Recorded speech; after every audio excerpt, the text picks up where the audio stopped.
Amém, amados. Então ficou Gênesis capítulo 19, 29º estudo, para a gente compartilhar nessa noite. Vou dar uma lida daqui. Falar basicamente sobre a destruição de Sodoma e Gomorra, né?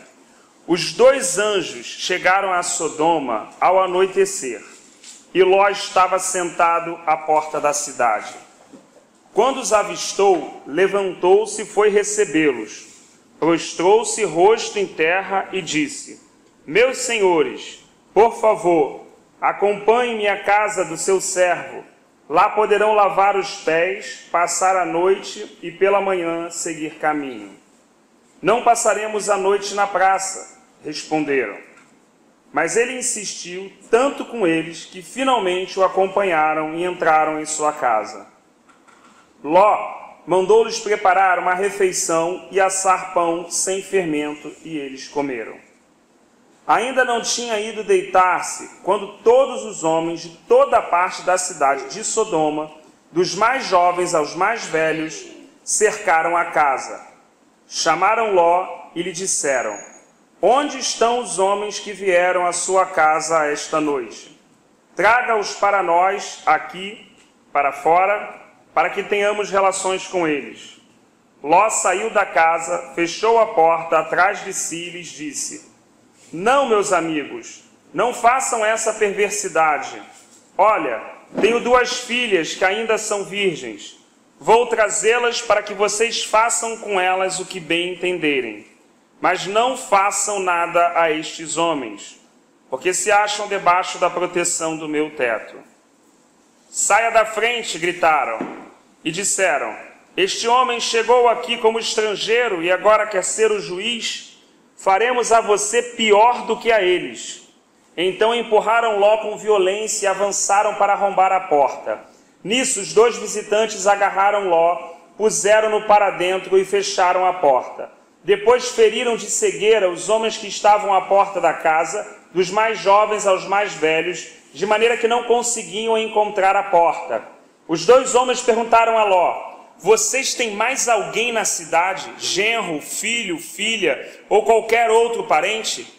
Tire-os daqui, porque estamos para destruir este lugar. As acusações feitas ao Senhor contra este povo são tantas que ele nos enviou para destruir a cidade. Então Ló foi falar com seus genros, os quais iam casar-se com suas filhas, e lhes disse: Saiam imediatamente deste lugar, porque o Senhor está para destruir a cidade. Mas eles pensaram que ele estava brincando. Ao raiar do dia, os anjos insistiram com Ló, dizendo: Depressa, leve daqui sua mulher e suas 2 filhas, ou vocês também serão mortos quando a cidade for castigada. Tendo ele hesitado, os homens o agarraram pela mão, como também a mulher e as 2 filhas, e os tiraram dali à força e os deixaram fora da cidade, porque o Senhor teve misericórdia deles. Assim que os tiraram da cidade, um deles disse a Ló: Fuja, por amor à vida. Não olhe para trás, não pare em nenhum lugar da planície. Fuja para as montanhas, ou você será morto. Ló, porém, lhes disse: Não, meu senhor, seu servo foi favorecido por sua benevolência, pois o Senhor foi bondoso comigo, poupando minha vida. Não posso fugir para as montanhas, senão esta calamidade cairá sobre mim e morrerei. Aqui perto há uma cidade pequena, está tão próxima que dá para correr até lá. Deixe-me ir para lá, mesmo sendo tão pequena, lá estarei a salvo. Está bem, respondeu ele, também lhe atenderei esse pedido. Não destruirei a cidade da qual você fala. Fuja depressa, porque nada poderei fazer enquanto você não chegar lá. Por isso a cidade foi chamada Zoar. Quando Ló chegou a Zoar, o sol já havia nascido sobre a terra. Então o Senhor, o próprio Senhor, fez chover do céu fogo e enxofre sobre Sodoma e Gomorra. Assim ele destruiu aquelas cidades e toda a planície, com todos os habitantes das cidades e a vegetação. Mas a mulher de Ló olhou para trás e se transformou numa coluna de sal. Na manhã seguinte, Abraão se levantou e voltou ao lugar onde tinha estado diante do Senhor. E olhou para Sodoma e Gomorra, para toda a planície, e viu uma densa fumaça subindo da terra como fumaça de uma fornalha. Quando Deus arrasou as cidades da planície, lembrou-se de Abraão e tirou Ló do meio da catástrofe que destruía as cidades onde Ló vivia. Ló partiu de Zoar com suas 2 filhas e passou a viver nas montanhas, porque tinha medo de permanecer em Zoar. Ele e suas 2 filhas ficaram morando numa caverna. Um dia, a filha mais velha disse à mais jovem: nosso pai já está velho, e não há homens na redondeza que nos possuam, segundo o costume de toda a terra. Vamos dar vinho a nosso pai, e então nos deitaremos com ele para preservar a sua linhagem. Naquela noite deram vinho ao pai, e a filha mais velha entrou e se deitou com ele. E ele não percebeu quando ela se deitou, nem quando se levantou. No dia seguinte, a filha mais velha disse à mais nova: ontem à noite deitei-me com meu pai, vamos dar-lhe vinho também esta noite, e você se deitará com ele, para que preservemos a linhagem de nosso pai. Então, outra vez deram vinho ao pai naquela noite, e a mais nova foi e se deitou com ele. E ele não percebeu quando ela se deitou, nem quando ela se levantou. Assim, as 2 filhas de Ló engravidaram do próprio pai. A mais velha teve um filho e deu-lhe o nome de Moabe. Este é o pai dos moabitas de hoje. A mais nova também teve um filho e deu-lhe o nome de Ben-Ami. Este é o pai dos amonitas de hoje. Amém? Bem, amados, coloquei aqui algumas palavras, que foram vindo na minha cabeça nessa leitura,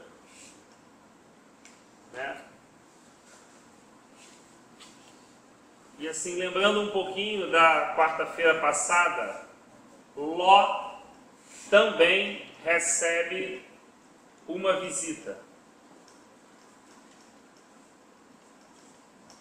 A visita de Abraão tinha quantas pessoas? 3. O Senhor e 2 anjos. A visita que Ló recebeu tinha quantas pessoas?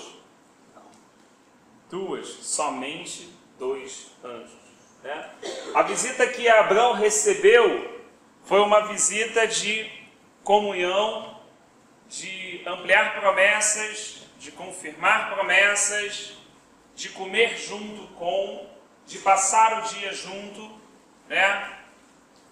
de esperança, mudanças de nome. E aqui Ló está recebendo uma visita que tem o propósito de livramento. Então olha como as nossas escolhas podem fazer com que tenhamos visitas diferentes. Quando fizemos uma escolha no Senhor, provavelmente como Abraão, receberemos uma visita de comunhão, de partir pão, de conhecer o Senhor, de crescer no Senhor, Mas quando por algum motivo ou de alguma forma realizamos escolhas equivocadas na nossa vida, recebemos visita de livramento. Meninos, silêncio, tá? Recebemos visitas de livramento. Então esse é um ponto assim que me chama muito a atenção, A gente sabe que o Senhor é bondoso, misericordioso, amoroso, Mas as escolhas quem faz somos nós mesmos, E aqui Ló vai receber uma visita de 2 anjos, os mesmos anjos que saíram andando, de onde Abraão estava, e diz que eles chegaram quase ao anoitecer, e Ló estava sentado na entrada da cidade, assim como Abraão estava sentado na entrada da sua tenda, e Ló recebeu esses 2 anjos também de uma forma muito hospitaleira, Provavelmente isso aprendeu com o seu tio, Então ele recebeu logo os 2 anjos não iam dormir em lugar nenhum, iam ficar na praça. Eles estavam visitando a cidade com um propósito claro de conhecer a maldade daquela cidade, de saber realmente que nível de iniquidade aquela cidade estava vivendo, mas ele insistiu tanto, que os 2 anjos foram à sua casa e lá estavam se alimentando e, né, preparando para passar a noite, quando os homens daquela cidade, né, cercaram a sua casa.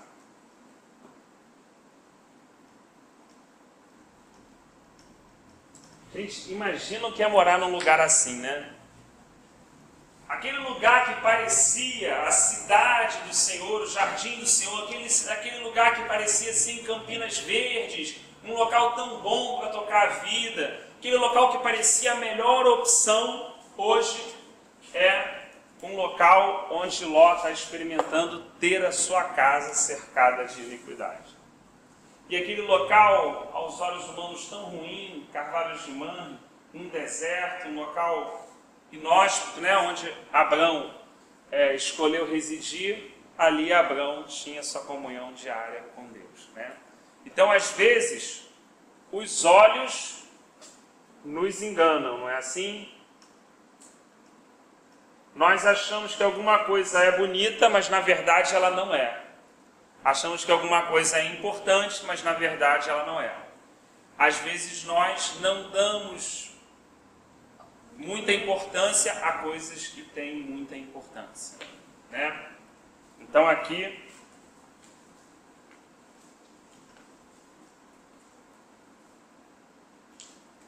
uma coisa chamada, Davi chamou de cegueira do coração.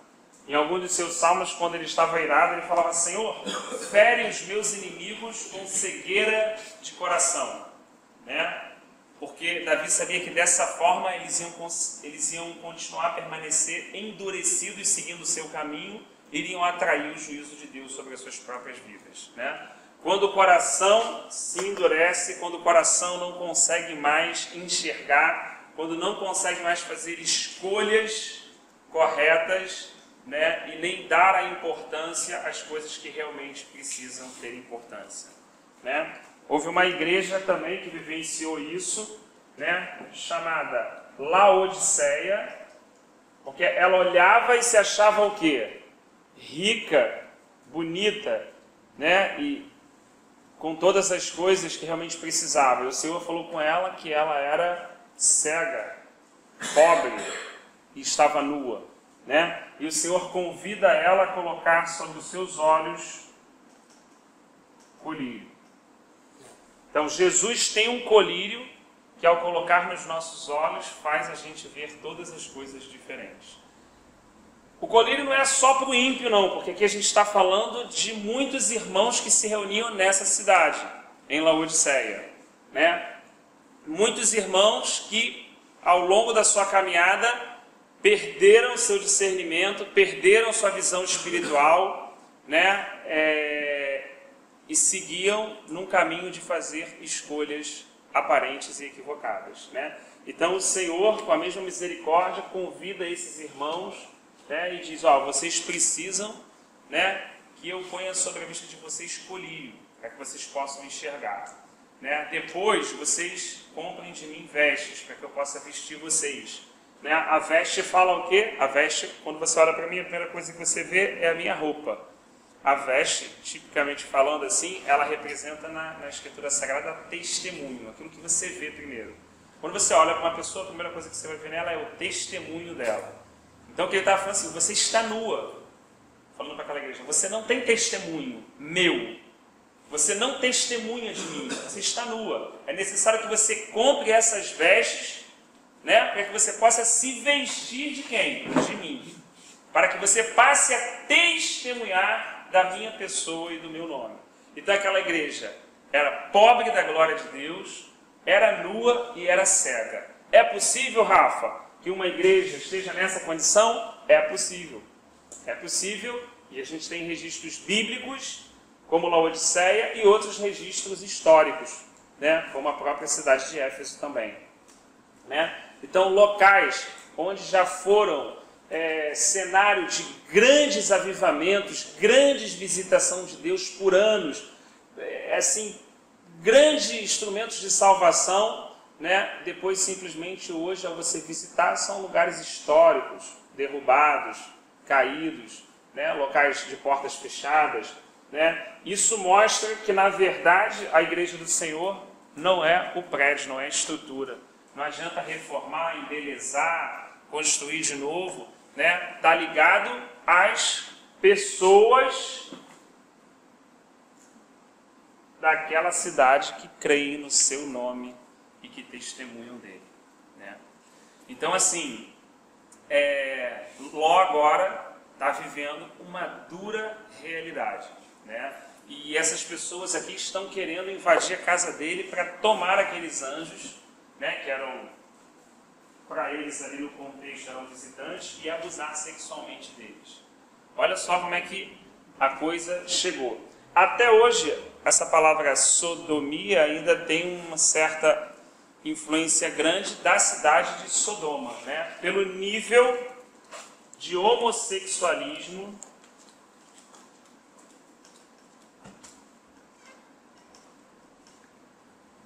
que aquela cidade tinha. Então ela era uma cidade sem freio. As pessoas não tinham freio. Elas faziam o que elas queriam, na hora que elas queriam, no momento que já era tarde, já era muito tarde da noite, né? E aqui a gente pontua uma questão muito importante, que é essa questão do homossexualismo, e um assunto difícil hoje de se falar, né? Dada a exposição que esse tema tem, né? E como as pessoas tratam ele, como é difícil os cristãos chegar ao equilíbrio desse tema, né? Como é que a gente pode se posicionar claramente em relação ao homossexualismo, claramente, né, no Senhor, e ao mesmo tempo amar as pessoas que praticam tal ato. Essa é a grande questão. É mais normal, carnalmente falando, a gente pegar as coisas que chamam mais atenção e a gente fazer o quê? Repugnar, né? Sejam a questão da prostituição ou do homossexualismo, né? É muito difícil, eu acredito, né? No contexto que a gente está vivendo histórico da igreja, a igreja precisa ainda amadurecer muito nesse tema. Existem muitas questões difíceis e conflitosas mesmo. Às vezes a gente acha que não, né? Mas não é bem assim, né? Hoje em dia, receber um casal de homossexual, por exemplo, casado no papel, né? E de fato deseja, né? Que foi tocado pelo Senhor, que deseja realmente se converter de coração, que entendeu que tal prática, né? Ao longo do ouvir a palavra e for liberto, né? Por exemplo, você imagina essas duas pessoas irem num cartório para se divorciar, para entrar em um processo de divórcio para poderem consertar a sua vida diante do Senhor, né? Então, os aconselhamentos, a ajuda, a oração, como são coisas que, né, vão permear, porque na verdade, às vezes, a igreja, para se defender, não quer nem receber essas pessoas, ela não quer nem saber, ela quer simplesmente se livrar do problema, né? E como, né, Deus vai ter que levantar pessoas com espírito de sabedoria, de conselho, para poder ajudar essas pessoas, né, que vão chegar assim muito machucadas e muito emboladas pelas suas escolhas, mas que Deus tem um propósito de salvar, de curar, de libertar, de usar. Então, assim, isso fica para a gente pensar um pouquinho nessa questão, né? E existem questões mais complexas também, né? Como pessoas que fizeram uma operação transexual e hoje não são mais homens, são mulher, não são mulher e homem. Como a gente recebe uma pessoa dessa? Como a gente lida? É homem, é mulher? Como nós ajudamos? Como nós aconselhamos? Como nós oramos com essa pessoa? Né? São questões que às vezes a gente não está preparado.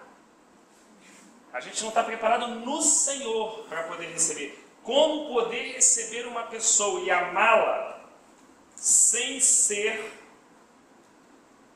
digamos, influenciado, né, ou tocado pelo espírito maligno que está na vida daquela pessoa. São duas coisas diferentes. Né? Quando nós abraçamos a pessoa, não o espírito maligno que levou aquela pessoa a tal prática. Né? Então, empurrar e jogar lá fora não é a solução. Abraçar para tudo de qualquer maneira também não é. Ou seja, como fazer essas coisas com discernimento? Como mostrar para essas pessoas que o nosso amor por eles é real, de fato é concreto, mas o nosso espírito está vigilante em relação a esses espíritos malignos que estão em torno dessa questão. Né? Então isso é então um ponto para a gente pensar, né? Que nós ainda não estamos preparados, mas precisaremos estar, concorda? Precisaremos estar. Né? Talvez há 60 anos atrás o maior problema da igreja era receber uma prostituta. Né? Porque na cabeça das pessoas todo mundo imaginava que aquela prostituta ia tomar o marido dela, isso, aquilo e tal. Então, a igreja conseguiu amadurecer, conseguiu entender, né, que Jesus amou de fato as prostitutas como Maria Madalena, né, e pode receber essas pessoas com amor, né, pode receber essas pessoas de verdade e sempre vigilante no seu espírito em relação às ações demoníacas do entorno. Né? Então, e muitos irmãos conseguiram avançar nisso, e muitos irmãos puderam receber pessoas que vieram desse passado, né? Mas agora se coloca aqui diante de nós um novo desafio agora, né?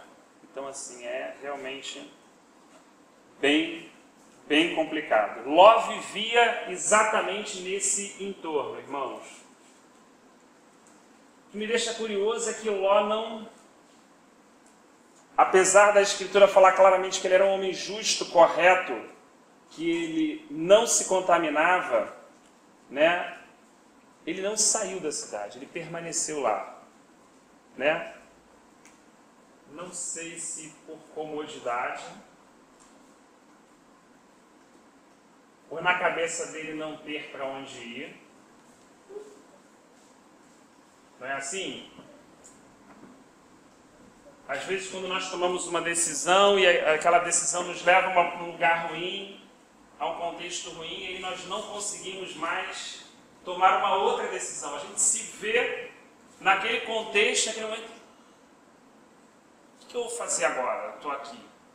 Né? Minha família está aqui. Meus futuros genros estão aqui. Como é que eu vou tomar uma posição agora? Como é que eu vou sair desse lugar? Né? Então é muito normal para a gente fazer o quê? Continuar aonde nós estamos. Isso talvez acho que é algo mais difícil para a gente, para o ser humano. Né?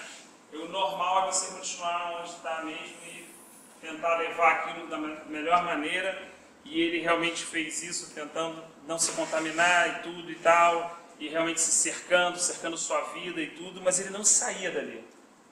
Ele simplesmente permanecia naquela condição. Não é uma coisa da gente se perguntar?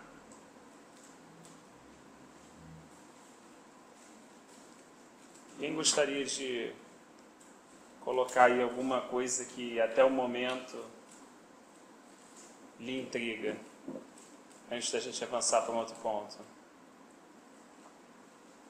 Não há nada nesse trecho que nós lemos e comentamos, observamos, que chame assim a atenção, para vocês fiquem, sei, fique estranho.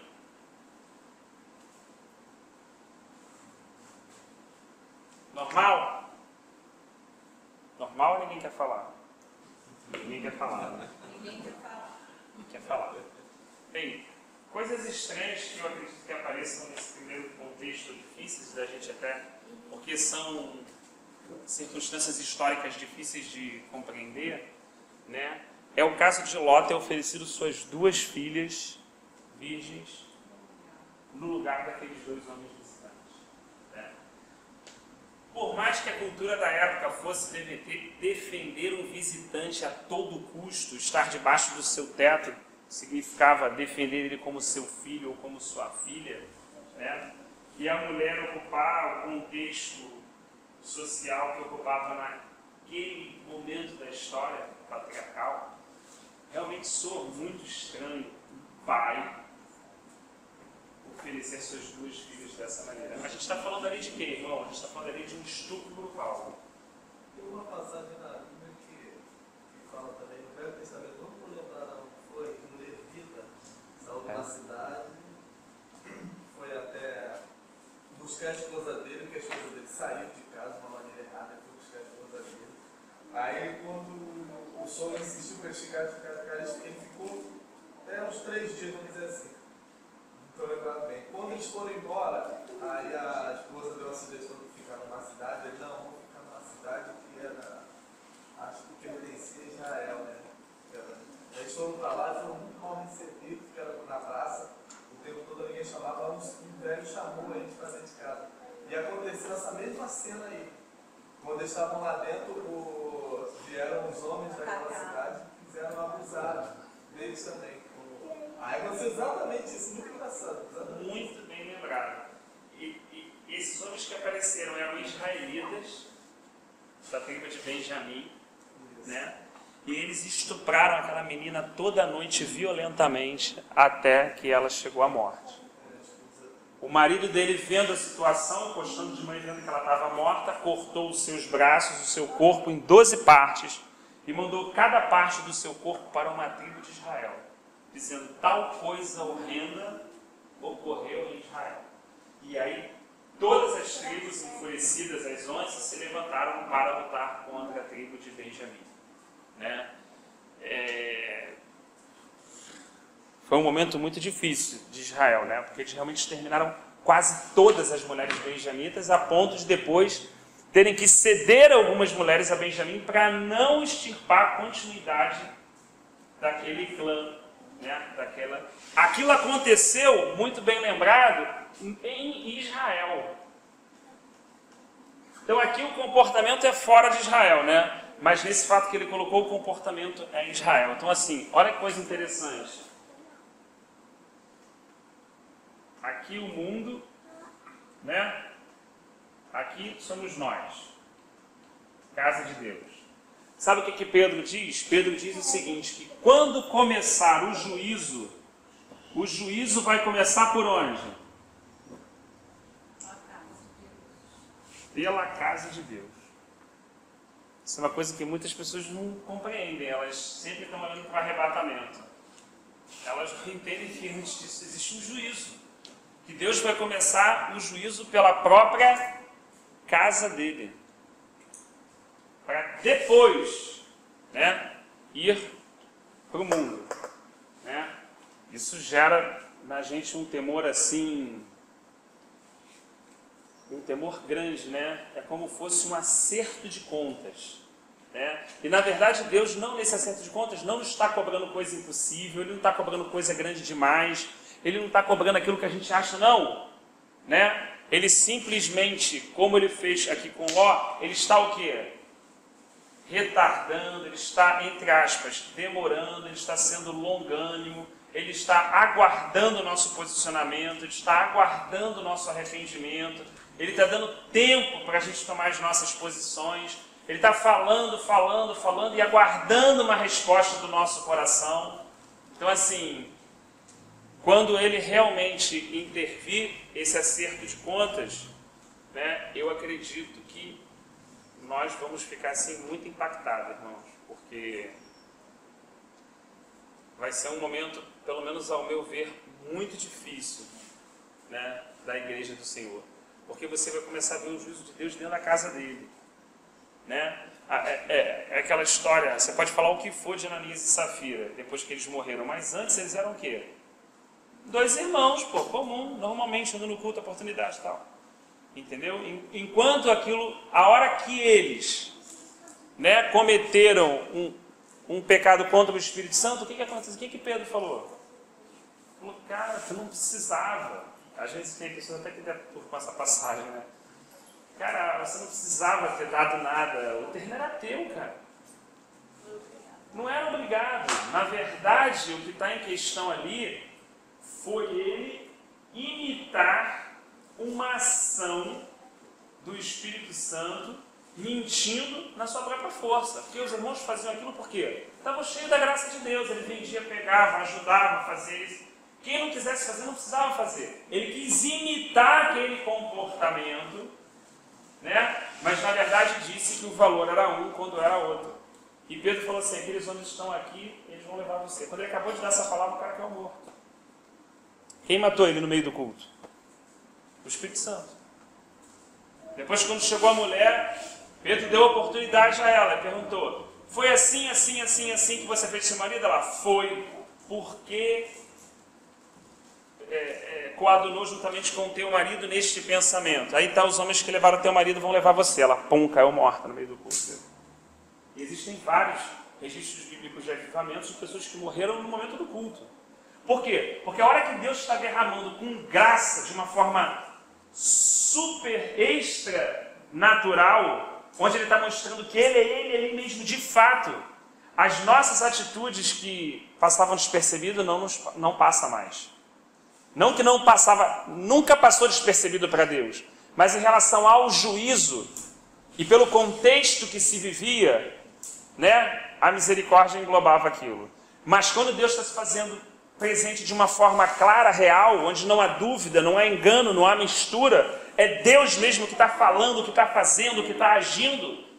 Então todas essas atitudes passam a ter um outro peso muito grande, né? E muitas vezes esse juízo carregou muitos dos nossos irmãos ao longo da história da igreja, né? Hoje não tem relato sobre isso. O último foi em 1900 e alguma coisa, posso levantar para você. Foi num grande avivamento, tiveram 3 grandes avivamentos, né, em 1908, a Rua Azusa, um grande avivamento, né? Teve, junto com 1948, que foi a reconstrução do Estado de Israel, houve um grande avivamento, né, da restauração dos 5 ministérios, né? 67, o avivamento assim do grupo carismático, né? Mas existem relatos do século passado, né? E existem situações que nós conhecemos hoje, que não estão ligadas a uma situação de avivamento, mas estão ligadas ao momento do ponto final de Deus. Eu, por exemplo, congreguei no local onde tinha um rapaz que realmente pintava e bordava. E Deus era extremamente misericordioso com ele.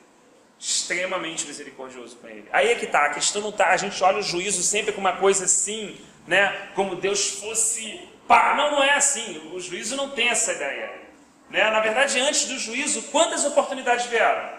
Centenas, dezenas, muitas. Se a gente pegar os contextos bíblicos e analisar a vida de algumas pessoas, você vai ver que, caramba, são 70 anos falando para depois chegar na Nabucodonosor. São 70 anos falando. Eu não consigo falar com a minha filha, chamar 3 vezes a atenção dela aqui, eu já perco a paciência. São 70 anos falando, cara. 70 anos falando. Então, assim, esse rapaz volta e meia, misericórdia, está um dia numa consagração, Deus levantou um vaso e falou, olha, Deus está dando um livramento para você, cortando um laço de pombagira. Ele levantou e falou assim, deixa vir que eu gosto. Bem, esse rapaz morreu na esquina da soca com a melinguava esmagado pelo caminhão. Depois disso. Você acha que foi o acidente do carro? Claro que não foi. Então nós continuamos conhecendo situações nos dias de hoje, onde pessoas, quando desafiam claramente a Deus, né, ou quando depois de demasiadamente avisadas, sofrem um juízo parcial da parte do Senhor. Deus quer aplicar o juízo? Deus é misericordioso? Deus é bondoso? Deus às vezes falava assim, olha, eu vou enviar, eu vou fazer, eu vou criar, e quando a pessoa caía lá igual Nínive com o coração quebrantado, o que o Jonas falava? Eu sabia, Deus, que o Senhor é assim, o Senhor fala, o Senhor diz e tudo, mas quando a pessoa se quebranta e se arrepende, o que o Senhor faz? Davi sabia disso. Sabe que Deus realmente emite o juízo, mas quando a pessoa se arrepende, ela se quebranta, ela deixa aquela circunstância, Deus vem e não abandona o coração contrito e quebrantado. Na verdade, o juízo vem sempre sobre o coração endurecido. Nesse caso, endurecido de alguém que já até o havia conhecido, né? Então, assim, é uma situação complicada de explicar, né? Uma situação difícil, mas o contexto histórico fala um pouco para a gente disso, né?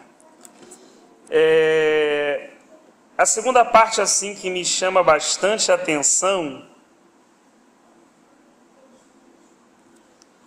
é a forma como os anjos precisam agir para arrancar Ló daquela cidade. Irmãos, olha só. Ló viu que eles não eram seres normais.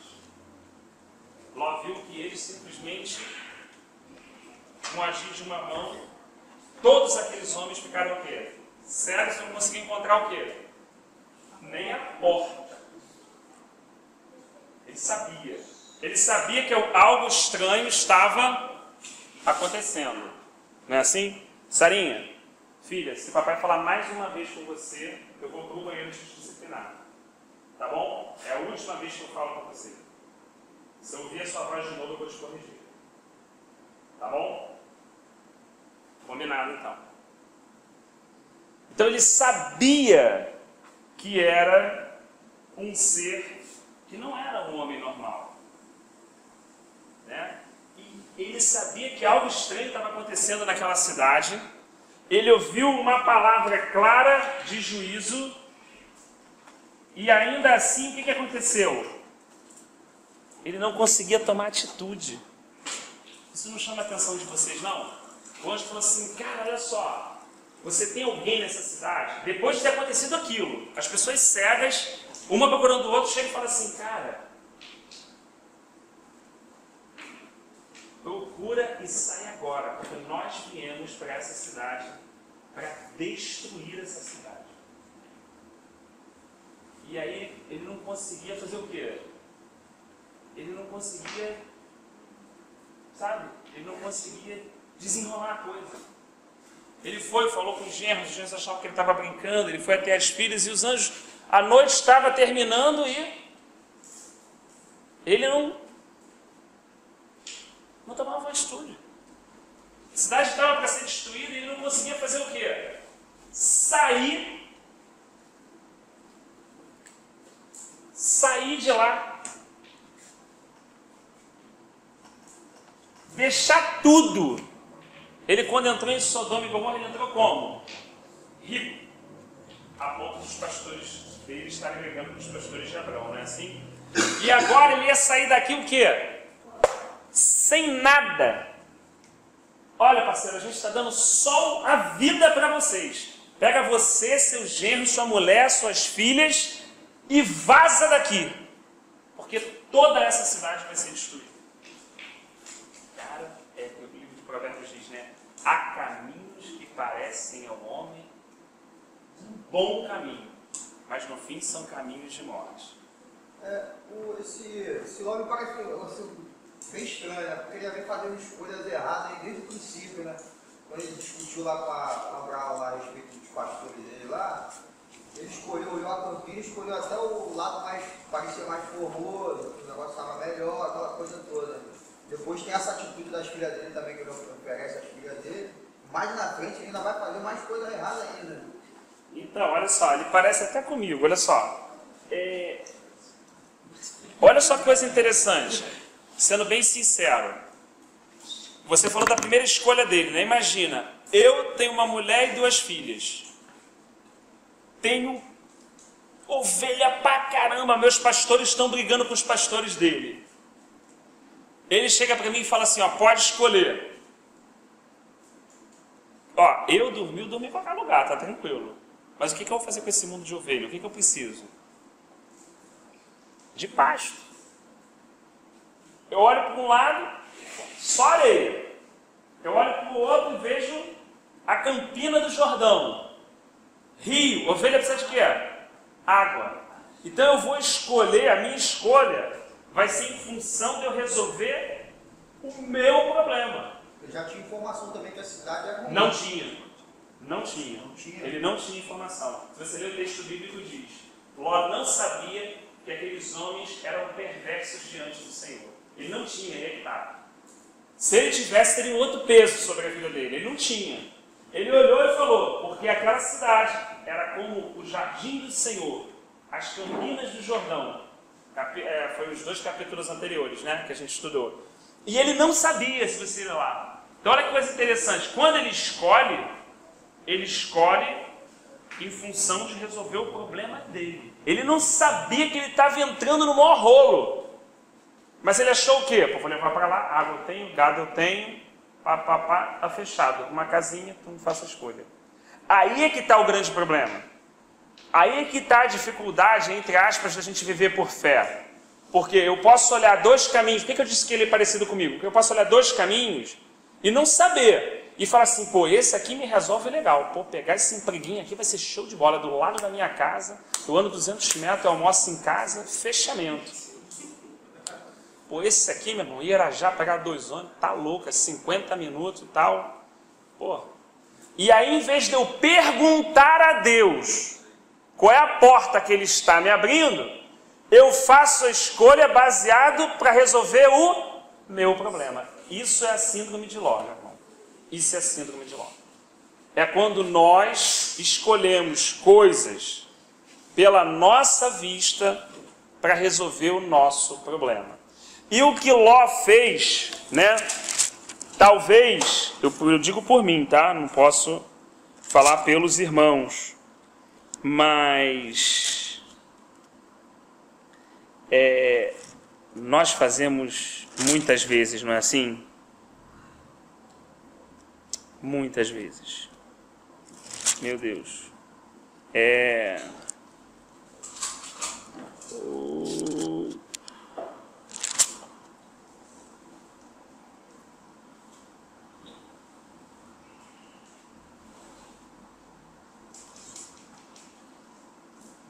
Olha aqui, ó.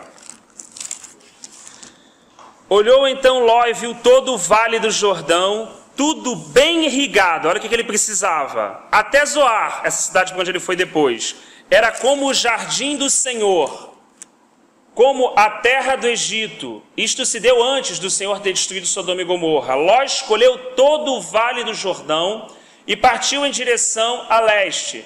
Assim os 2 se separaram. Abrão ficou com a terra de Canaã, mas Ló mudou seu acampamento para um lugar próximo a Sodoma, entre as cidades do vale. Ora, os homens de Sodoma eram extremamente perversos e pecadores contra o Senhor. Então, assim, realmente isso quando eu leio essas coisas assim, me traz um temor no coração, porque assim, como é complicado a gente escolher por vista, não é assim? Se a gente for falar de casamento, como é complicado escolher por vista, né? Quantas histórias cada um tem para contar? Fala, aquele varão é uma bênção, né? Assim, aquela varoa é uma bênção. E depois você descobre que é o quê? Sodoma. Que é como o jardim do Senhor, que é irrigado. Mas depois que você se aproxima, o que você descobre? Você, quando escolheu aquela menina, escolheu sabendo que ela era toda assim? Uma pessoa sincera provavelmente não, né? Mas aí está a questão, como escolhas são questões que nós devemos colocar diante do Senhor. Tudo, desde o emprego, né, a um casamento, né, a estar congregando num lugar, né, a mudar de casa, né, aceitar convites, não é assim? E quando nós, olha como é que é interessante, quando nós temos o nosso coração temendo ao Senhor nessa questão, lembra do texto que nós lemos, quando, né, aquele faraó, e mais na frente, né, em Gerar, que nós lemos os 2 já, né, tomaram a mulher de Abrão, que ele tinha dito que era irmã. Você lembra como o Senhor evitou que aquele homem pecasse, porque estava na inocência? Então, quando o coração temente, um coração que é dependente, que pergunta, mesmo quando se encontra numa situação que não está muito clara para ele, Deus vai e faz o quê? Esclarece.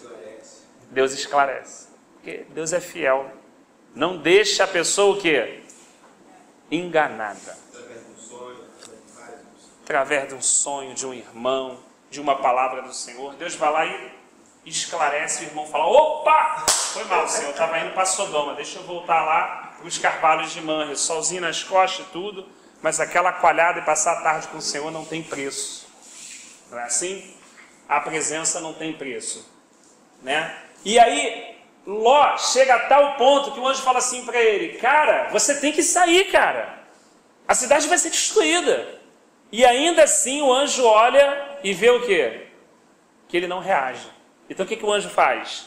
O que o texto diz? Pega ele, olha só, irmãos, o anjo do Senhor pega ele e vem fazendo o quê? Puxando, fala assim: cara, a misericórdia da tua vida é muito grande, vai, não olha para trás, vai para os montes. Cara, é Deus, às vezes Deus é assim, ele está falando, a gente não age, pega a gente pelo braço e fala assim: cara, sai dessa situação, cara. Você não está entendendo? Isso vai o quê? Isso vai te matar, cara. Isso vai te destruir espiritualmente. Tá falando, a gente está ouvindo e às vezes a gente está e Deus pressionando e vê que o sujeito está ali, ele pegou Ló pelo braço e arrastou Ló. Isso mostra o quê? A misericórdia do Senhor, não é assim? Ou seja, o Senhor arrastou ele para fora da cidade, né? A misericórdia do Senhor para com Ló e o amor de Deus para com Abraão. Porque no último versículo, o que estava escrito?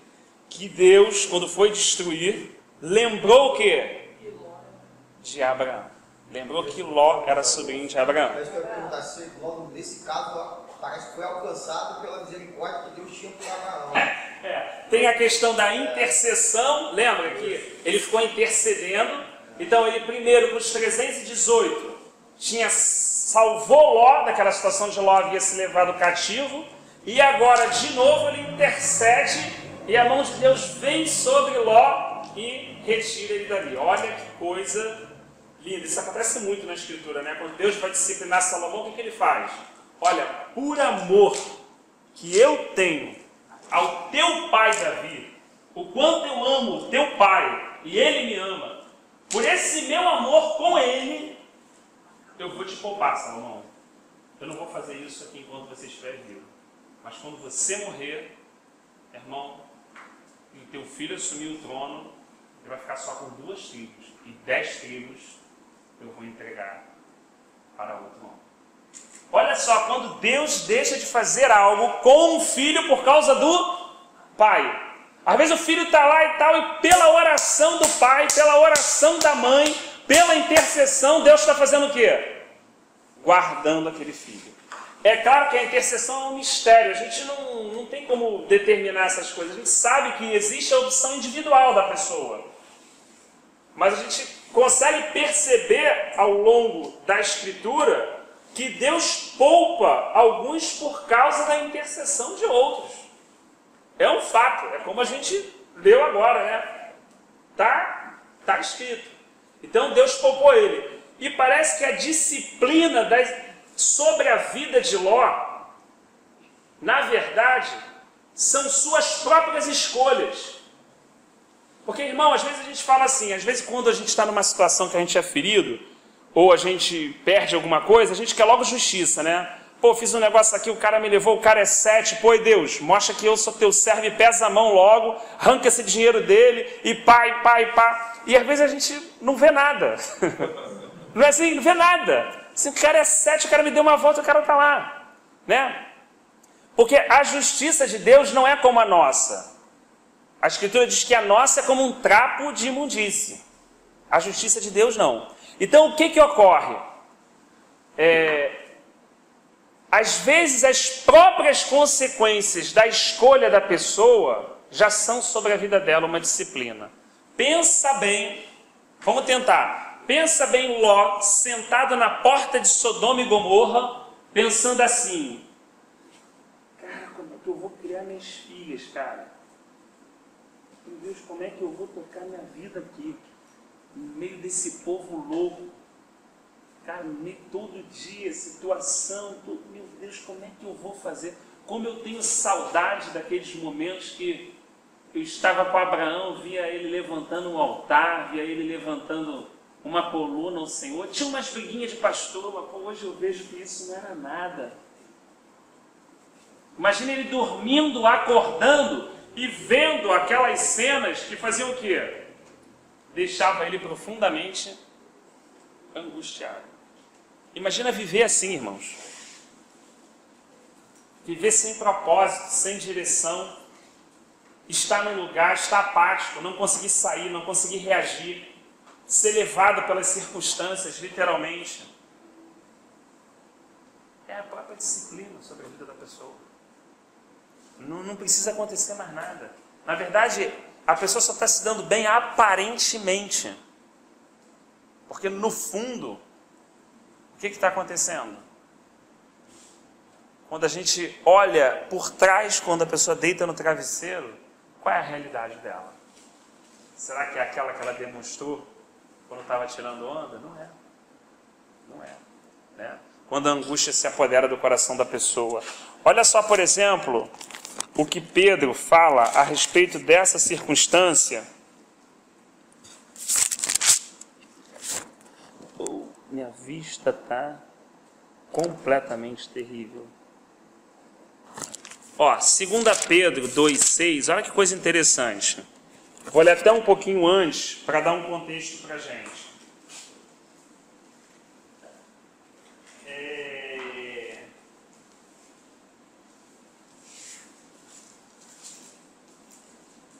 Olha só o que o Espírito Santo deu a Pedro.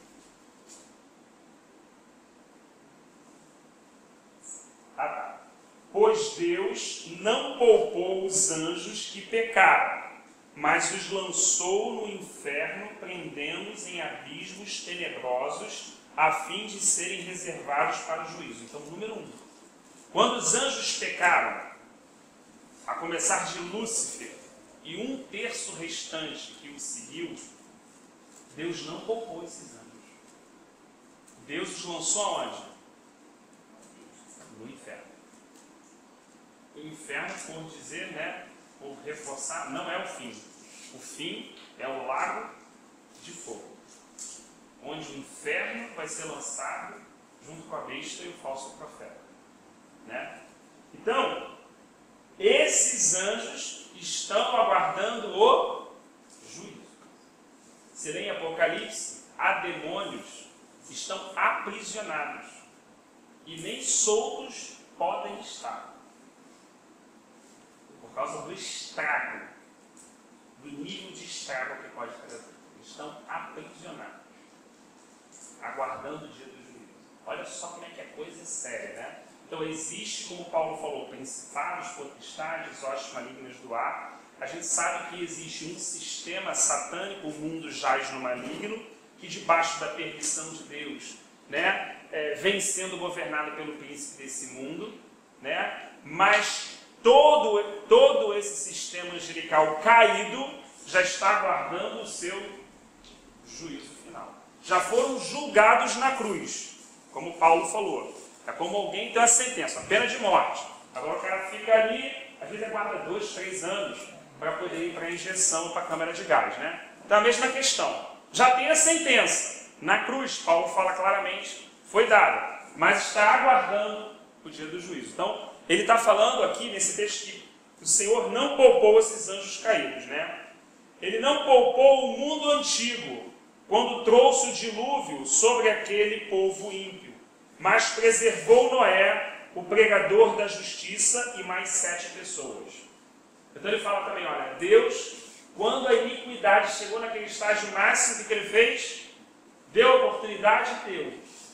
Que a arca estava sendo construída. Então qualquer um que quisesse colaborar, que quisesse aceitar aquela pregação e se unir, poderia ser salvo. Então, na verdade, o dilúvio matou pessoas injustamente, ou na verdade matou as pessoas que não quiseram entrar na arca. Olha que coisa interessante. Então Deus dá a salvação e fala, vai. Só que existe não é o homem que é salvo por si mesmo, é Deus que prepara a salvação e fala, agora escolhe o que você quer. Tu acha que um cara vai querer ficar trabalhando dia e noite numa arca, 100 anos, podendo curtir e aproveitar a vida? Como nada uma pessoa pensava naquela época, pô, vou ficar carregando madeira e arma o dia inteiro aí, coisa de maluco aí? Tu acha que eu vou fazer isso mesmo? Podendo aproveitar a vida aqui, show de bola? Né? Quando chegar no finalzinho, eu vou lá e dou uma moral lá e entro. Só que o que aconteceu? Diz que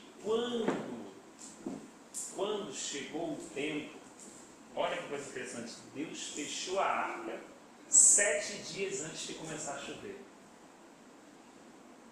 Ninguém percebeu, a arca estava fechada. 7 dias. Olha que número interessante. Que fala do fim também. Ninguém percebeu. Ninguém percebeu que a obra tinha acabado. Ninguém percebeu que a arca estava pronta. E ninguém percebeu que a porta já estava fechada. 7 dias depois começa a chover. E vem o juízo de Deus. Então, assim, quando a gente fala de juízo, eu procuro ter esse cuidado, que às vezes as pessoas falam de juízo de uma forma assim, não, porque aí Deus foi lá e derramou água, puniu todo mundo. Não, meu irmão. Deus deixou quase 100 anos aquela porta aberta. Praticamente 100 anos a porta aberta. Noé é o pregador da justiça, apregoando, com a sua própria vida, com a sua própria obra, com as suas próprias palavras. Mas as pessoas não quiseram. Então ninguém, irmão, grava isso, ninguém vai para o inferno porque quer. Ninguém. As pessoas vão para o inferno porque negam o sacrifício eficaz do nosso Senhor e Salvador Jesus Cristo. O Espírito vem para convencer o homem do pecado, da justiça e do juízo. Do pecado, ele não crê em mim. Olha o que João está falando. Não está falando porque o cara roubou ali, porque o cara mentiu. Está falando porque não creram em mim. Porque nós também tivemos uma vida dissoluta e quando cremos no Senhor, não andamos no pecado, mas tropeçamos. Pecamos diariamente, transgredimos. Não como um estilo de vida, mas muitas vezes como um acidente. Né? Outras vezes não, até conscientemente. Algumas vezes como um acidente. Mas na verdade, o que faz a nossa veste permanecer limpa? É não pecar? Ou é quando pecar, se arrepender genuinamente e andar na luz confessando o seu pecado, que o sangue precioso de Jesus Cristo nos purifica e nos lava? Não é assim? Então, na verdade, nenhum homem vai poder chegar diante de Deus, aí está a maravilha da justiça de Deus. Nenhum homem vai poder chegar diante de Deus e falar que foi para o inferno para ser pecado. Na verdade, o vai, porque a porta da arca estava aberta todos os anos, porque a porta da graça está aberta geração após geração e ele não quer entrar. Essa é a questão que, por isso que todo joelho vai se dobrar. A partir até dos anjos caídos. Imagina que glória é essa. Imagina a glória essa. Até Satanás vai dobrar o joelho e vai falar assim: Jesus Cristo, o Senhor realmente é justo. Realmente o Senhor é soberano e rei de reis. O homem mais perverso vai ter que reconhecer que a justiça de Deus é perfeita. Quando Deus começar como um grande juiz e colocar todas as coisas, essa pessoa vai entrar num grau de constrangimento tal, ainda que ela tenha sido bárbara, e vai falar assim: é justo. Realmente o Senhor é justo. Não tem como argumentar contra Deus. Você argumenta contra o homem. Contra Deus, contra a sua justiça, perante o seu trono, não tem. É. Então, da mesma forma que a porta da arca estava aberta, a porta da graça está aberta. O pessoal fala: ih, rapaz, tu é maluco. Negócio de orar, ler a palavra, jejuar, tu aí, pô. Que isso, rapaz? Tá papo de doido. Realmente, se você pensar, é que a gente, quando começa a servir o Senhor, esquece disso. Mas se a gente lembrar um pouquinho da nossa vida, é papo de maluco mesmo. É papo de maluco. Entendeu? Tá o caboclinho lá, aí tu tá jogando bola, aí, tem a de fora saiu, tem 3 times, aí tu sai, senta lá e fica dando uma lidinha e tal. Aí o pessoal, eu quero a biruta mesmo, cara. Entre os 2 timinhos do futebol, ele tá lendo a Bíblia ali, né? Em vez de estar com a gente aqui de boa. É papo de maluco mesmo, não é natural. Entendeu? A gente consegue se ver na vida de Noé mesmo. Entendeu? Mas a porta está aberta, né? Olha quantas pessoas, né? Ele mais 7. Também condenou cidades como Sodoma e Gomorra, reduzindo-as a cinza, tornando-as exemplo do que acontecerá aos ímpios. Olha que coisa interessante. Deus, quando trouxe o juízo sobre Sodoma e Gomorra, ele deixou o quê? Exemplo. Aquele rapaz que eu contei, o testemunho dele, eu sei que foi triste, ninguém ficou alegre com o que aconteceu, mas você tem que ver quantos jovens voltaram para o Senhor. Você tem que ver quanta gente que estava brincando, que na semana passada estava no sapatinho na consagração. No sapatinho. Por quê? Porque ele foi o quê? Um exemplo. Então, exemplos são importantes para a gente. Deus deixou aqui um exemplo. Porque muitas vezes é o que Deus falou. Israel às vezes se comportou o quê? Vai ler lá Ezequiel 16. Vocês se tornaram pior que Sodoma e Gomorra. Mas Deus não fez descer fogo do céu e arrebentar. Embora a atitude deles às vezes mesmo pior do que os ímpios. Olha que coisa, né? Então aqui Deus julgou essa questão na sua soberania, né? Trouxe juízo sobre essas cidades e deixou-as como exemplo, como Pedro está falando, para outros que estavam na redondeza, né? Mas livrou Ló, versículo 7, homem justo que se afligia com o procedimento libertino dos que não tinham princípios morais. Olha o que o Espírito Santo está testificando da vida de Ló. Que Ló não tinha a vida daquelas pessoas. Ló era uma pessoa o quê? Justa. Ele se afligia com aquele tipo de comportamento. Mas ele e a casa dele não tinham aquele comportamento. Mas ele tomou uma decisão errada que fez ele estar naquele lugar. Olha que coisa complicada. Igual nosso amigo Josafá. Nosso amigo Josafá. Ele era um rei o quê? Temente ao Senhor, pô. Ele era um rei o quê? Que o Senhor se agradava. Quando o profeta chegou e falou, só estou aqui por causa daquele homem ali, Josafá, pelo amor de Deus tem por ele. Mas ele fez aliança com Acabe, cara, que era casado com Jezabel, uma Sidônia, endemoniada até o último fio do cabelo. Então, ele era um homem temente a Deus. Mas ele fez uma escolha o quê? Errada, de ir para a guerra com um cara que era inimigo de Deus, cara. O que Deus fez? E olha que o cara ainda armou para ele, né? Você vai de rei ou disfarçado. Ou ele de bobo mesmo. De bobo, porque ele não queria pegar o quê? Ele queria rasgar a Acabe. Ele estava de soldadinho. Pá, e Josafá está lá. Quando eles chegaram, o texto é lindo, porque quando eles chegaram para matar, eles perceberam que ele não era Acabe. Mas o texto diz o quê? Que o Senhor interviu na situação. Que Deus interviu. Na inocência dele, ele era um homem justo. Ele era um homem temente a Deus. Era um homem que amava a Deus, mas um homem que fez escolhas erradas. Olha que coisa impressionante. E aí Deus poupou. E aí o texto diz, isso para mim impressionante, diz que um cara estava no meio da batalha, puxou um arco do nada, diz o texto, não estou brincando, lê lá. Puxou do nada e vum, soltou. Deu vontade.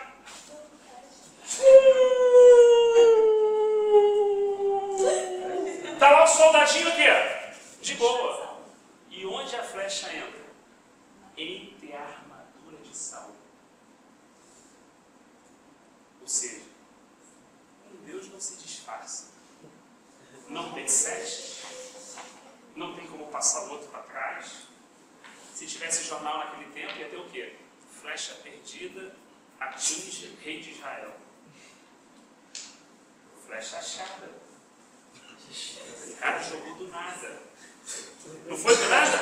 Mas na verdade não foi do nada. O texto é interessante. Mas olha só como no final, Saul, claro, não foi uma situação só daquele momento, para a gente não entender, não, Deus é bravo, Deus é isso. Não, a gente precisa olhar toda a história de Saul e ver como Deus foi misericordioso, como Deus avisou ele, como Deus, de novo, deu várias oportunidades através de Samuel. Foram muitas oportunidades. E ele não só negou as oportunidades, como se opôs ao propósito do próprio Deus. Né? No fim, querendo matar até o próprio escolhido de Deus. Então, assim, a gente vê que Deus vai guardando. E aqui ele diz que Deus sabe livrar Ló, homem justo, que afligia com o seu... que se afligia com o procedimento libertino dos que não tinham princípios morais. Pois vivendo entre eles todos os dias, aquele justo se atormentava em sua alma justa por causa das maldades que via e ouvia. Vemos, portanto, que o Senhor sabe livrar os piedosos da provação e manter em castigo os ímpios para o dia do juízo, especialmente os que caem nos desejos impuros da carne e desprezam a autoridade. Olha que coisa interessante que o Espírito Santo deu a Pedro. Né? Então não tem a situação assim do... Na hora, quando a gente olha, na hora quem podia olhar o menino esmagado foi brabo. Não foi uma coisa simples de descer na garganta, não. Porque não reconhecia ele. Então, quem chega ali naquele momento, naquela fotografia, fala, meu Deus, caramba e tudo. Mas quem está um pouco mais atrás e olha a fotografia completa, começa a chorar. Fala assim, pô, Deus deu oportunidade aquele dia, Deus falou outro dia, ele foi, Deus levantou, ele... Puxa vida, Deus falou de novo, Deus mandou uma visita na casa, Deus... Quando a pessoa vai olhando, ela fala assim, cara, muitas oportunidades. Até o momento que ele se posicionou publicamente, inclusive, né? Ele não estava falando com uma mulher, ele não estava falando com um vaso de Deus, ele estava falando com o Senhor, porque era o Senhor que estava falando pela boca daquela mulher naquela manhã. E ele falou contra quem? Contra o Senhor. E a sua história terminou por ali. Né? Então, assim, essa é a questão. Então, assim, a gente percebeu também ao longo do capítulo que quando a gente se quebranta, se arrepende, né? Quando a gente realmente se joga no chão, como Davi fez, irmão, a gente encontra misericórdia, porque como essência o nosso Deus é misericordioso. É isso que eu queria ter como palavra de equilíbrio nessa noite para a gente. Ele é misericordioso. Ninguém está falando de um Deus tirano, ninguém está falando de um Deus impulsivo, não. Nós estamos falando de um Deus longânimo, que ama perdoar, misericordioso, né? Que intervém constantemente na nossa vida, como a gente está vendo, né? Que nos empurra, que nos puxa pelo quê? Pelo braço e nos coloca o quê? Para fora da cidade. E mesmo nesse momento, onde a misericórdia de Deus está agindo, o amor de Deus, a salvação, o que nós olhamos dentro da gente? Teimosia. Porque, meu irmão, Deus, olha só, Deus visitou, Deus falou, Deus interviu, Deus puxou pelo braço, Deus falou, agora vai para a montanha. O que ele fala? Não, para a montanha não, que é perigoso. Pô, parceiro, tu acha que sabe alguma coisa onde é perigoso? Tu vivia num lugar que era um inferno, parceiro. Tu sabe mesmo. Agora que Deus já deu toda a moral, tu quer ainda no final falar, não, acho que agora eu vou escolher aqui. Pô, que teimosia, cara. Vai logo para a montanha, parceiro. Vai logo na direção que Deus deu. Tu ainda está falando que Deus queria perigoso. Onde tu vivia todo dia não era, não. A escolha que tu fez não era, não. Mas agora que você está um pouquinho melhor, que Deus te arrancou dali, tu quer mandar a ideia de que você sabe onde é melhor para Deus colocar a sua vida, a minha vida? Não, é perigoso. Deixa uma cidadezinha zoar ali, que é pertinho, eu vou correndo ali. É o que o anjo fala. Também concederei a ti este desejo. Vai então para a cidadezinha. O que acontece? Chega na cidadezinha, fica com medo, vai para onde? Na montanha, né? É óbvio. Não tenha dúvida que no final, o único lugar que a gente vai estar seguro é onde Deus direcionou para a gente estar. Porque qualquer outro lugar a gente vai estar inseguro e com medo, porque não vai estar no centro da vontade de Deus. Então não é melhor logo, é na montanha? Pô, meio esquisito ali, mas Deus está falando, vou mergulhar para lá. Entendeu? Vou para lá, porque ele falou isso. né? Então ele é arrastado, impulsionado, confronta a direção, né, que o anjo do Senhor dá para ele. Depois ele acaba morando lá na caverna. Vem o fogo de enxofre do céu, reduz tudo realmente a pó. E aí acontece outra coisa muito complexa também de se falar, pelo contexto histórico. A gente tem uma percepção hoje, nos dias de hoje, mas a nossa percepção atual não era a percepção daquele momento histórico. A gente sabe que nesse momento não havia lei, né? Ou seja, em relação, como ficou bem determinado em Moisés, né? Pai não dormirá com filha, filho não vai dormir com madrasta, todas aquelas questões definidas pela lei mosaica ainda não estavam aplicadas nesse momento da história, né? Então, você, na verdade, tem aquele homem e as próprias filhas partem dela dizendo: a gente não vai dar descendência para o nosso pai, então vamos embebedar ele, ele vai ficar bêbado, vai ficar inconsciente, a gente se deita com ele, né, para que a gente fique grávida e possa dar sequência à descendência. Então, o fato aqui nos parece, biblicamente observando, que não é uma questão de prazer sexual ou de se pecar por pecar, né? Era uma questão de manter a descendência de Ló. Como tinha o caso do levirato também, né? De o irmão ter que manter a responsabilidade quando o outro irmão morria e ainda não tinha filho, e ele acabava dando filho para que o nome do irmão não extirpasse de Israel. A situação é muito esquisita, isso é fato. Esquisita pelo nosso contexto que a gente vive hoje, por conhecer já a lei mosaica e falar assim: caramba, né? Que ideia aos nossos olhos absurda, né? Para as filhas, a preocupação era manter o nome do pai, tanto que o texto diz claro que o pai não percebe nem quando ela entra, nem quando ela sai, né? Ele estava completamente apagado na situação. Mas daí derivam dois povos, que são os moabitas e os amonitas, que vão viver bem próximo de Israel. Na verdade, tem um grau de parentesco, né? Está aqui Abrão, está aqui seu irmão, né? Então Abrão casa com Sara e tem Isaac, casa com Rebeca e tem Esaú e Jacó. Aqui no irmão tinha Ló, por isso que Ló era sobrinho de Abrão. Ló tem dois filhos, das suas próprias filhas, Moabe e Amon, que se tornam, na verdade, parentes de Jacó. Vem as 12 tribos de Israel, de onde vem a nação. Então Israel, no mapa você olha, tem Israel, que são as 12 tribos, tem os Edomitas, que era vindo de Esaú, dos irmãos de Jacó, e Moabe e Amon, derivado de Ló, também ali em torno do mapa. Então, na verdade, Israel morava naquela região de Canaã, obviamente muitos anos mais tarde, né, com todo esse grau de parentesco ao redor dele. E muitas vezes ao longo da história, Moabe e Amon foram usados como vara para castigar Israel quando Israel estava pisando na bola. Então, quando Israel abandonava o Senhor, vivia aquela situação toda, muitas vezes Deus usou Moabe e Amon para ir ali como vara e aprumar Israel. Muitas vezes também o Senhor usou Israel para, né, invadir Moabe e Amon. Assim, capítulo 19 termina com esse contexto, né? Um homem justo que fez escolhas erradas. As suas escolhas erradas trouxeram grandes consequências para a sua vida. Perdeu tudo, perdeu sua esposa, né? Ele entrou ali com bens, com mulher, com filho, e ele saiu dali sem nada, sem mulher, porque a mulher dele olhou para trás, como o anjo havia dado a direção de não olhar, né? E aí não é só olhar, né? É olhar saudosamente, né? É falar como Deus falava com os israelitas depois que libertou eles.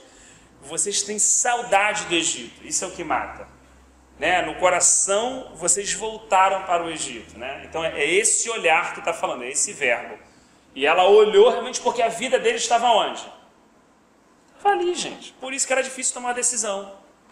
Onde tem 5.000 cabeças de ovelha? Ali, pô. Onde tem minha casa? Ali. Onde estão meus filhos? Está ali. Onde estão meus futuros genros? Está ali. Onde está toda a história depois que eu me separei de Abrão e fiz a minha história? Está ali. Como é que agora eu vou largar tudão para trás e vou sair sem nada no bolso? E vou começar de novo? Então assim, né? Ela fica para trás e Ló sai só com as suas 2 filhas. E mesmo assim a gente percebe o amor de Deus por Ló, a misericórdia de Deus, o amor de Deus por Abraão, ouvindo a intercessão dele em favor de Ló e percebendo, né, como diz a Escritura, que Deus sabe poupar o justo no dia da tribulação. Mesmo com aquelas escolhas erradas, com toda dificuldade, o anjo pegou. O que o anjo podia fazer? Pô, parceiro, tu quer ficar aqui mesmo? Então fica que eu vou mandar descer fogo do céu. Não fez isso. Pegou ele pelo braço e saiu arrastando ele, botou ele para fora da cidade, literalmente, né? Não é assim que Deus faz com a gente? Às vezes não parece nem que a gente está escolhendo, né? É Ele que está empurrando a gente mesmo numa situação que fala, cara, vai, cara, isso aí, vai, é essa atitude que eu quero que você tome, essa decisão, essa escolha que eu tenho para você. Parece que você está saindo sem nada, mas olha para o teu tio Abraão e percebe que sem nada e comigo você tem tudo. Então, é assim que finda o capítulo 19. Que o Senhor nos ajude a fazer boas escolhas diante dele, não é assim? Imagina, irmão, a pessoa que sabe que não sabe escolher e depende de Deus para fazer todas as escolhas e acaba ao longo da sua vida fazendo as escolhas corretas porque deixou Deus orientar ela. Conversa com uma pessoa dessa. Você olha a vida dessa pessoa. Aí fala assim, caraca, realmente, se voltar, pô, parece que a pessoa está perdendo, parece que não tem nada, parece que não sei o quê, mas quando você vai se aprofundando, vai vendo essa história de Abraão. Vai vendo a graça de Deus na vida dela, vendo a graça de Deus na família dela, a visita de Deus, a bênção. Aí vai olhando outras questões que não são tão assim, e você percebe assim, puxa vida, caramba, como vale a pena reconhecer que não sabe escolher para deixar Deus escolher por nós, né? Nos orientar. Na verdade, quem vai escolher é a gente mesmo, mas ouvir a orientação dele, né? Pô, tô com uma vontade de fazer essa escolha, né? Tem coisas que é como? Tem coisas que é aquela situação, né? Pô, Deus, agora eu não sei se eu faço essa viagem ou não faço. Eu vou fazer o seguinte, eu vou fazer uma prova com o Senhor então. Se não acontecer isso e isso, não é para viajar. Aí vai e acontece. Aí você, caraca, que droga, puxa vida. Cara, não tinha que ter perguntado isso, cara. Puxa vida, para que eu vou perguntar isso? Era melhor ter ido viajar logo. Porque eu estava muito afim de viajar. Aí você para, lembra da tua vida, conta. 1, 2, 3, 4, 5, 6, 7, 9 vezes que eu quebrei a cara toda vez que eu fiz isso. Mas não adiar a viagem. Isso aí é mais barato. Melhor entender que essa porta não está aberta. Né? E ainda que pareça sofrer coisinha aqui e tal, meu, com certeza é muito menor do que a conta que vai vir lá na frente do seu filho. Aí a gente vai, entre aspas, aprendendo. Porque é assim. Você olha para a pessoa, eu estava conversando com a minha esposa, ela disse, falando da irmã Raimunda. A irmã Raimunda e tal, ela falou, cara, mas ela parece assim, ela não é espiritual, ela só quebrou a cara e passou a cara no chapisco desde criança, parceiro. É só isso. Ela não é mais espiritual. Ela entendeu isso, então ela vivia o quê? No Senhor. Não sei o que. Ih, a mulher na cama, o corpo já exalava podre. Eu falei com ela no telefone poucos dias antes de morrer. Rapaz, era psicólogo, médico, ciência social, saia do par dela chorando. Pô, irmã, tá brabo? Que tá brabo nada, Rafael. Com Jesus no barco tá bem demais. Tá um pouquinho passado, mas, pô, olha a glória de Deus nesse quarto. Tá tirando a água com o baldinho, olha a glória de Deus nesse quarto, meu filho. Cara, eu ligando para consolar ela. Eu, na minha ignorância, óbvio, né? Irmã, olha, Jesus é contigo. Jesus é com a gente e tal. Deus já me mostrou que tem um ventinho na tua vida que passou, né? Deus está falando contigo, isso. Ela já não falava português, porque ela falava português, e ao mesmo tempo, muitas vezes, ela já falava em línguas. Então, né, Deus está falando em cantaraia e tal. Ela já ia misturando tudo. Entendeu? Cara, eu olhava para aquela mulher e falava assim, gente, ela não vive aqui, não é possível. Irmão, vida dura. Um local muito, extremamente pobre, simples, extremamente, um calor. Ela andava com aquela roupinha assim, eu falava assim, cara, eu não sei onde a mulher vê a glória de Deus, parceiro. Não consigo ver isso, meu Deus do céu. Às vezes a gente ia lá fazer uma coisinha ou outra, ajudar ela a embolsar uma parede, eu falava assim, cara, que eu ia, mas eu já queria sair. Eu não conseguia imaginar ela vivendo, sabe? Mas é quando a pessoa tomou essas escolhas, já aprendeu tanto na vida. Então a gente batia lá de manhã, nem abriu a porta, pode entrar, fulano de tal, fulano de tal, fulano de tal. Deus de manhã já falou que vocês vão aqui me visitar, vem aqui, bênção, Deus tem coisa para vocês e tal. Era assim que não precisava. Ela vivia aquela realidade, entendeu? Mas teve um aprendizado. Teve um aprendizado. Não foi só subindo o monte e indo no estudo bíblico. Foi ralando a cara no chapisco. E aí é um pouco disso aqui que a gente viu. Às vezes a gente não precisa ralar a nossa cara no chapisco. Mas se eu ver alguém com a cara no chapisco, eu preciso colocar? Eu não preciso, né? Eu olho para essa história de Ló, vejo o caboclo escolhendo para resolver o problema dele. Amanhã eu vou querer resolver o meu? Fala sério, vai dar medo, né? Se for, vai resolver, vou entrar nessa. Imagina depois. Irmão, teve um irmão que Deus falou assim, não compra esse barco, uma traineira. Não compra esse barco, amigo. Ele comprou. Na outra aula eu conto a história desse homem para vocês. Perdi tudo para vender. Deus falou, agora tu não vai vender não. Agora você vai andar com esse barco nas tuas costas. Deu aquele texto para ele de Samuel, né? E depois confrontando lá com Azéias. Ué, vocês me escolheram rei? Agora vocês estão pedindo a minha ajuda? Vocês falaram assim, dá-nos um rei. Agora clame ao rei de vocês. Deus falou com ele. Agora pede um barco para livrar você do seu problema. Vai lá. Meu irmão, eu acompanhei. Quando foi o dia que Deus deu a libertação para ele vender esse barco, é claro que era um tratar de Deus na vida dele, entendeu? O dele foi o barco, o meu outra coisa, cada um uma coisa. Mas Deus foi tratando, quando chegou o dia de vender o barco, amigo, o cara estava tão feliz. O cara, Rafael, vou ver aí, estou vendendo isso aí. E ele era mergulhador que ele mais amava. Mas, cara, ele tinha pedido, cara, nunca mais, quando Deus falar comigo para não fazer uma coisa, eu vou fazer. Só que isso é só no momento, né? Passou um ano, ele já estava querendo fazer um negocinho. Eu falei, varão, lembra do barco. Varão, lembra do barco.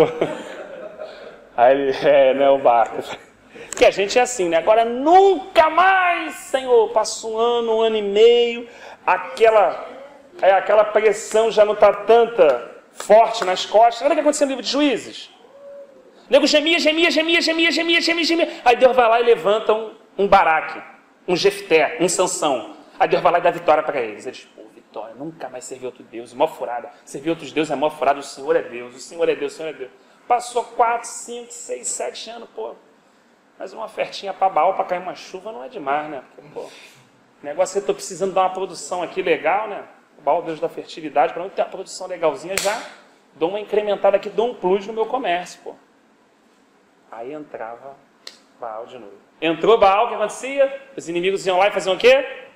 Subjugavam Israel. Aí ficava o quê? 8, 9, algumas vezes 11, 18 anos. Aí gemia. Aí Deus vinha e levantava um Sansão. Aí libertou. Aí, pô, Deus é Deus mesmo e tal, não sei o quê. Essa é a história do homem no livro de Juízes. É a história o quê? Cíclica. Quando, na verdade, Deus quer romper essa história. Deus quer, de uma vez por todas, fazer a gente entender que só Ele é Deus. Parceiro, o resto é aparência total, como essa de Ló, e mais vale a gente deixar Deus decidir por nós, para que a gente não perca o melhor dele, que é a sua presença, que certamente não estava em Sodoma e Gomorra, né?